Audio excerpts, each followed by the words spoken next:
تو میں یہ عرض کر رہا تھا کہ قرآن مجید میں اللہ تعالیٰ کا ارشاد ہے هو الذی انزل علیک الکتاب، اللہ وہ ذات ہے جس نے کتاب کو نازل کی۔ سورہ آل عمران دیکھ لیں آپ، آیت نمبر بھی مجھے معلوم نہیں ہے، ڈاکٹر ذاکر نائک سے ابھی مل کے آیا تھا، ان سے پوچھ لیتا لکھوا لیتا تو اچھا تھا۔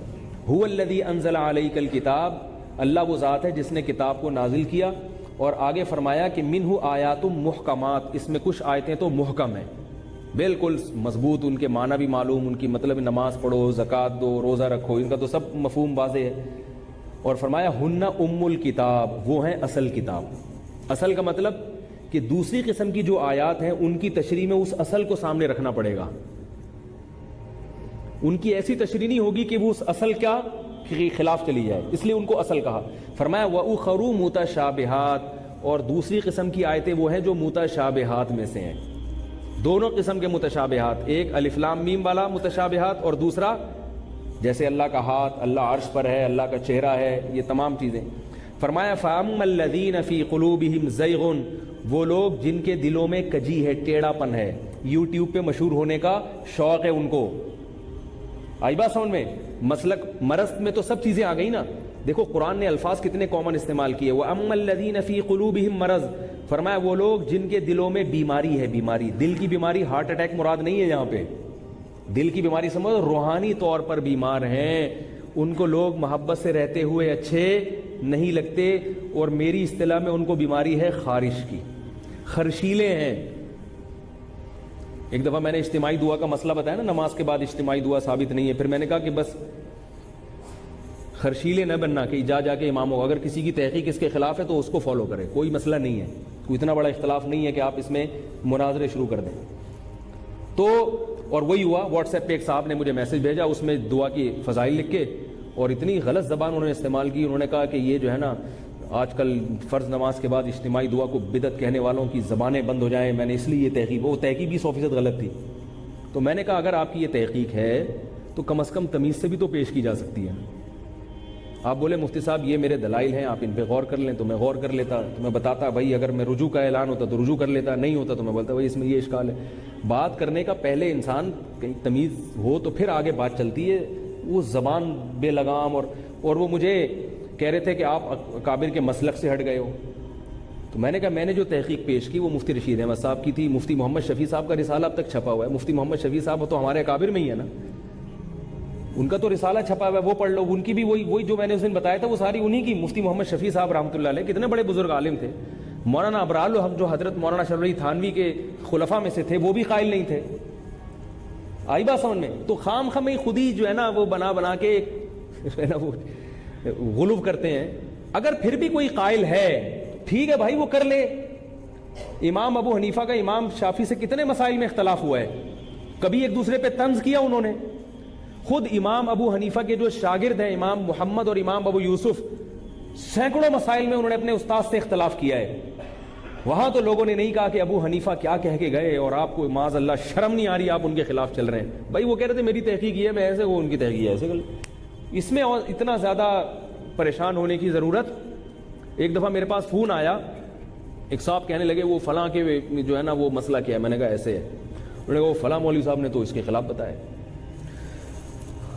تو میں نے کہا بھائی میں تو میری یہ تحقیق ہے، میں نے آپ کو پورا بتا دیا۔ کہہ رہے ہیں فلاں مولوی صاحب، میں نے کہا دیکھو میں ان مولوی صاحب کو نہیں جانتا، مجھے نہیں پتا، اور میری رائے میں تو وہ مسئلہ انہوں نے غلط بتایا ہے۔ اب جس کی طبیعت میں خارش ہوگی وہ کیا کرے گا؟ جس کی طبیعت میں خارش نہیں ہے وہ چپ ہو جائے گا، چلو بھائی دونوں مولوی ہیں، جس پر زیادہ اعتماد ہو تو اس کی بات لے لو، دوسرے کے بارے میں چپ رہو بھائی۔ لیکن اب یہاں سے جو اگلا سوال جو ہوگا نا، یہ اس کی علامت ہے، اس کے کوئی پھنسی دانہ نکلا ہوا ہے، پھوڑا ہے یا نہیں، یہ بعد میں پتہ چلے گا۔ تو وہ پھر کہ نہیں وہ کچھ اور کہہ رہے ہیں، آپ کچھ اور کہہ رہے ہیں۔ میں نے کہا بھائی تمہیں جس پر اعتماد ہے ان سے پوچھ لو یار، اگر آپ کو ان پر اعتماد ہے تو ان سے پوچھ لو۔ کہہ رہے نہیں صحیح کون ہے؟ میں نے کہا میں تو جو بات صحیح سمجھوں گا وہی بتاؤں گا نا، مجھے یہ صحیح لگ رہا ہے۔ کہہ رہے نہیں قرآن و حدیث کے مطابق کون سا ہے؟ میں نے کہا اللہ کے بندے، جو مجھے قرآن و حدیث کے مطابق جو بات صحیح لگ رہی ہے وہ میں بتا رہا ہوں۔ کہہ رہے ہیں وہ بھی یہی کہتے ہیں قرآن حدیث۔ تو میں نے کہا پھر ٹھیک ہے، آپ کو بھائی میں کوئی پولیس تو ہونی کہ ڈنڈے سے آپ کو بات کروں۔ میں نے کہا وہ بھی کہہ رہے پھر اس کے خلاف آپ بیان کریں۔ میں نے کہا کیوں کروں بیان؟ وہ بھی جو بھی ہیں اگر وہ صحیح عالم ہے تو اختلاف ہے، اور مسئلہ بھی ایسا تھا اس میں دونوں قول ہیں، تو پھر وہ میں نے کہا بھائی مسئلہ آپ کے ساتھ ہے, مسئلہ ان مولوی صاحب کے ساتھ نہیں ہے, آپ کے خلاف بیان کرنا پڑے گا, ان مولوی صاحب کے خلاف نہیں. جب بتا دیا تو بھائی آپ کو جس پر اعتماد ہے آپ اس کی بات پر عمل کر لو اور دوسرے کو صحیح سمجھو. کوئی حلال, کوئی عقائد کا بنیادی عقائد کا اختلاف تھوڑی ہے.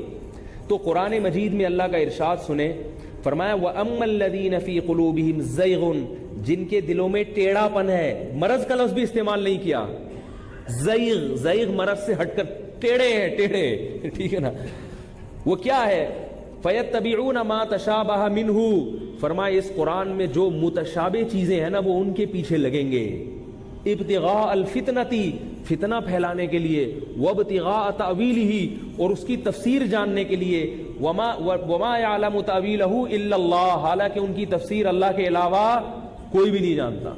جب پتہ چل گیا کہ اللہ عرش پر ہے, اللہ کا ہاتھ, اس کی حقیقی تفسیر کسی کو معلوم نہیں ہے, تو اتنی گہرائی میں جانے کی اور اس پہ مناظرے کرنے پر اللہ نے پابندی لگائی کہ نہیں لگائی؟ ایک صاحب مجھ سے آ کے اس مسئلے میں بحث کرنے لگے, میں نے کہا نہیں بحث کرو یار, سب چلتا ہے.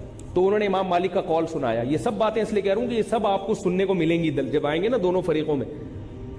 تو امام مالک کا قول تھا, امام مالک نے سے کسی نے کسی مجلس میں پوچھا کہ اللہ تعالیٰ عرش پر ہے, اس کا کیا مطلب ہے؟ امام مالک کو غصہ آیا, فرمایا الاستواء معلوم, استوا کے لغوی معنی کیا ہے سب کو پتہ ہے, عرش پر مستوی ہونا. والکیف مجہول, اس کی حقیقی کیفیت کیا ہے یہ کسی کو پتہ نہیں ہے. اب جو لوگ عرش پر قائل ہیں نا وہ یہاں تک حدیث بیان کرتے ہیں امام مالک کا قول, کہ دیکھو امام مالک نے کیا کہا, اللہ تعالیٰ کہاں ہے؟ عرش پر ہے, کیفیت معلوم نہیں, یعنی استوا کا مطلب بتایا کہ استوا کا یہ مطلب ہے اور کیفیت معلوم نہیں ہے. آگے نہیں دیکھتے, امام مالک نے یہ بھی کہا والسؤال عنہ بدعہ, اس قسم کے سوالات یہ کیا ہیں؟ بدعت ہیں, جن کا اسلاف میں دستور, بولو نا بھائی, نہیں تھا. اور پھر حکم دیا اس کو مجلس سے باہر نکالو. وہ کہہ سکتا تھا میں ایک ریسرچ کر رہا ہوں, تحقیق کر رہا ہوں, مجھے تحقیق سے کیوں منع کیا جا رہا ہے؟ امام مالک نے کیوں باہر نکالا اس کو؟ ایسی چیزوں کی تحقیق کیوں کر رہے ہو جس کی تحقیق اسلاف نے نہیں کی؟ تو کیا پتہ چلا, ہمیں سبق ملتا ہے کہ ان چیزوں میں زیادہ گہرائی میں جا کے غور کرنا, ان کو اچھالنا, امت میں کتابیں لکھنا اس پر. اگر کوئی بزرگ عالم ایسی بات کر رہے ہیں تو آپ سمجھو کہ ان سے غلطی ہوئی ہے. میں یہ ایک بات بتا دوں, اس لیے کہ بعض بزرگوں سے, بعض نیک لوگوں سے بھی یہ کام ہوا ہے, تو وہ یاد رکھیں کہ کسی کی ایک غلطی سے آدمی برا نہیں بن جاتا. ان کی اس بات کو کہیں بھائی حضرت نے خطا کی, بندے باقی جو ہے نا وہ برے ہیں یا نہیں یہ نہیں ہمیں پتا, وہ ایک الگ ٹاپک ہے. تو بدگمان بھی ہونا جائز نہیں ہے کسی سے کسی ایک غلطی کی بنیاد پر, اور اگر وہ بندہ ہی ٹھیک نہیں ہے تو پھر بدگمان ہونا بھی جائز ہے کہ یہ تو بندہ ہی, اس کا تو کام ہی یہی ہے. تو یہ ہے اللہ, یہ جو اللہ کی ذات کے بارے میں عقائد ہے نا, اس میں یہ عقیدہ رکھنا ضروری ہے. میں وہ بات کر رہا تھا کہ جو عوام ہے نا ان کے سامنے کون لوگ آتے ہیں جو زیادہ, جو ہمیشہ انتہا پر ہوتے ہیں. دنیا میں ہو کیا رہا ہے پبلک کے سامنے وہ آئے گا جو یوٹیوب پہ ہے, جو حقیقت میں ہو رہا ہے وہ پبلک کے سامنے نہیں آتا. تو پبلک کا ذہن بنانے کے لیے ضروری ہے کہ آپ الیکٹرانک میڈیا کا بھرپور استعمال کریں, کیونکہ جو اس میڈیا کا استعمال کرے گا پبلک ادھر ہی جائے گی, پبلک یہ نہیں دیکھے گی, اور پبلک اسی کو دیکھ کر تبصرے کرے گی. تو اس سے یہ بھی پتا چلا کہ یار اس جانب بھی جو انتہا پہ پہنچے ہوئے لوگ ہوتے ہیں نا ان کے کلپ سامنے آتے ہیں, جو معتدل ہوتے ہیں ان کی باتیں سامنے نہیں آتی, ہر جگہ ہوتا ہے. اور دوسری وجہ کہ ان کی باتیں سامنے کیوں آتی ہیں جو انتہا کو پہنچے ہوئے ہوتے ہیں, معتدل لوگوں کی باتیں سامنے کیوں نہیں آتی, اس کی ایک وجہ تو میں نے آپ کو بتائی کہ الیکٹرانک میڈیا کا استعمال زیادہ تر وہی لوگ کر رہے ہیں. دوسری ایک وجہ یہ ہے کہ شر کی جو بات ہے نا وہ پھیلتی بہت ہے. ذرا سا کوئی کلپ تیار ہو, اس میں لکھا ہونا کہ فلاں دار اسلام سے خارج, یعنی اس کلپ کا عنوان یہ ہو, دھڑا دھڑ ہٹ ہوگا. وہ لوگ کہیں گے یار فلاں مولوی نے فلاں کے خلاف کیا فتویٰ دیا ہے. اور اگر کسی نے ایسی بات کی ہو کہ بھئی سب لوگ دین پہ آ جائیں, یہ کلپ کا نام ہو, ٹھیک, سب مسلمان آپس میں بھائی بھائی ہیں, یہ کوئی بھی نہیں دیکھتا. کہتے ہیں کیا ہے, وہی باتیں کی ہوں گی, پڑوسیوں کے حقوق بیان کیے ہوں گے اس نے, ماں باپ کے حقوق بیان کیے ہوں گے اس نے, یہی ہوگا. سچ نہیں بولو, سچ بولو, جھوٹ نہیں بولو. تو یہ تو امی بھی یہی کہتی تھیں گھر میں, ابو بھی یہی کہتے ہیں, بڑا بھائی بھی. اس کے لیے اس کو کلک کرنے کی کیا ضرورت ہے؟ تو کوئی بھی اختلاف اور فرقواریت کی بات کرے گا نا بیٹھ کے, ایک دم دوسرے پہ کیچڑ اچھالے گا, ایسی چیزیں میں اٹریکشن زیادہ ہے, اس میں اٹریکشن زیادہ ہے. مجھے کسی نے بتایا کہ فلاں مولوی صاحب کے کلپ جو ہے نا بہت ہٹ ہوئے ہیں, لاکھوں ان کے ویورز ہو گئے ہیں. میں نے کہا اس کی وجہ کیا ہے؟ انہوں نے کہا انہوں نے اپنی شہرت ایسے کی کہ شروع میں جو ہے نا وہ ایسے مسائل بیان کیے جو شرم و حیا کے خلاف ہیں, اور ان کا نام بھی وہی دیا. تو ہر آدمی کلک کر کے چھپ چھپ کے بند کمرے میں نا کنڈی لگا کے دیکھ رہا ہے. ٹھیک ہے, سب کو دل پہ یار اس نے پتہ نہیں کیا بیان کیا, وہ سارے وہاں کلک کر کے دیکھ رہے ہیں. تو وہ جب شہرت ہو گئی انہوں نے پھر پھینکنا شروع کر دی. انہوں نے کہا اب جب اتنا مشہور ہو گیا ہوں میں, جس وجہ سے بھی ہوا ہو تو گیا نا, اب جو بھی بات کرے گا لوگ کہیں گے یار یہ کسی مشہور شخصیت نے بات کی ہے, معمولی بات. تو ہر آدمی, میں اس پہ ایک واقعہ سنا کے بس بات ختم کرتا ہوں, پھر یہ تشریح حدیث کی انشاءاللہ اگلے ہفتے دوبارہ بیان ہوگی. تو وہ واقعہ یہ ہے کہ وہ ایک جو ہے نا وہ پہلے سن چکے ہیں آپ لوگ, ایک مولانا صاحب نے فتویٰ دیا, نیم مولانا تھے, انہوں نے فتویٰ دیا کتا حلال ہے. کیا فتویٰ دیا؟ یہ لطیفہ برائے لطیفہ نہیں ہے. واٹس ایپ پہ کسی صاحب نے ابھی کلپ بھیجا مجھے, اس میں ایک صاحب تقریر کے دوران یہ کہہ رہے ہیں, ایک مولوی صاحب سے مناظرہ کر رہے ہیں, اور مناظرے میں یہ کہہ رہے ہیں کہ بنی اسرائیل میں جو بنی اسرائیل ہے نا قرآن میں, اس سے ہم لوگ مراد ہیں, یہودی مراد نہیں ہے. اور دلیل یہ دی صراط الذین انعمت علیہم, اے اللہ ان لوگوں کے راستے پر چلا جن پر تو نے انعام کیا. اور ایک جگہ قرآن میں آتا ہے یا بنی اسرائیل اذکروا نعمتی التی انعمت علیکم, اے بنی اسرائیل اس نعمت کو یاد کرو جو میں نے تم پر نعمت کی. تو پتہ چلا نعمت کس پر ہوئی تھی؟ بنی اسرائیل پر. اور اللہ کہہ رہے ہیں ان لوگوں کے راستے پر جن پر نعمت ہوئی. تو کس کے راستے پہ گویا چلنے کا حکم دیا جا رہا ہے؟ یہودیوں کے راستے. لے بھیا کہاں سے کہاں ملا دی. اور مولوی صاحب بیچارے ہکا بکا ہو گئے ایک دم بیٹھے ہوئے. ظاہر ہے ہر وقت ہر آدمی کے ذہن میں جواب نہیں ہوتا. تو اب یہ ایک نئی چیز مارکیٹ میں آ گئی. اب انعام کا لفظ تو قرآن میں اور جگہ بھی استعمال ہوا ہے. قرآن میں آتا ہے اولئک الذین انعم اللہ علیہم من النبیین والصدیقین والشہداء والصالحین. ایک مخصوص نوعیت کا انعام کسی قوم پر ہو جائے تو اس سے یہ لازم نہیں آتا کہ انعام یافتہ بن گئی ہے قوم. قرآن میں یہ بھی تو ہے وغضب اللہ علیہم, اللہ کا ان پر غضب ہوا. وباؤوا بغضب من اللہ, یہ اللہ کے غضب کو لے کے لوٹے. یہ بھی تو بنی اسرائیل کے بارے میں. اور اللہ کہہ رہے ہیں کہ تم پر اللہ کا انعام ہوا تھا مگر تم نے اس نعمت کی قدر نہیں کی. یہ بھی ہے قرآن میں جگہ جگہ. پتہ چلا انعام یقیناً ہوا ہے مگر یہ وہ انعام یافتہ قوم ہے جن سے وہ نعمت چھینی گئی ہے. اور صراط الذین انعمت علیہم میں جن انعام یافتہ لوگوں کا ذکر ہے ان سے وہ نعمت مراد ہے جو ابھی ہے ان کے پاس, چھینی نہیں گئی ہے.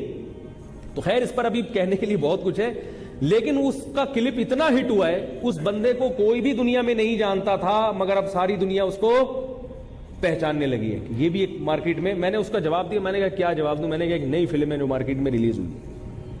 تو کوئی بھی چیز اس قسم کی آئے گی لوگ دیکھیں گے اس کو. یہ انٹرنیٹ کا اصول ہے. لہذا انٹرنیٹ پر اگر کسی کے ویور زیادہ ہیں تو اس کی علامت نہیں ہے کہ یہ بندہ بھی بہت اچھا ہے. اس کو یہ ہے کہ کن لوگوں نے اس کو زیادہ سنا ہے. پڑھے لکھے طبقہ نے زیادہ سنا ہے یا آلتو فالتو چرسی ہیروئنچوں نے؟ بعض دفعہ ہیروئنچ تو بہت ہیں, پڑھے لکھے لوگ کم ہوتے ہیں. تو خیر میں یہ کر رہا تھا کہ بھئی جو اپنے مطلب کی بات ہوگی ہم وہ سنتے ہیں, جو نہیں ہوگی وہ کوئی نہیں سنتا, اور شر کی بات سب سنتے ہیں بیٹھ کے. اس لیے ایسے کلپ زیادہ مارکیٹ میں مشہور ہو جاتے ہیں.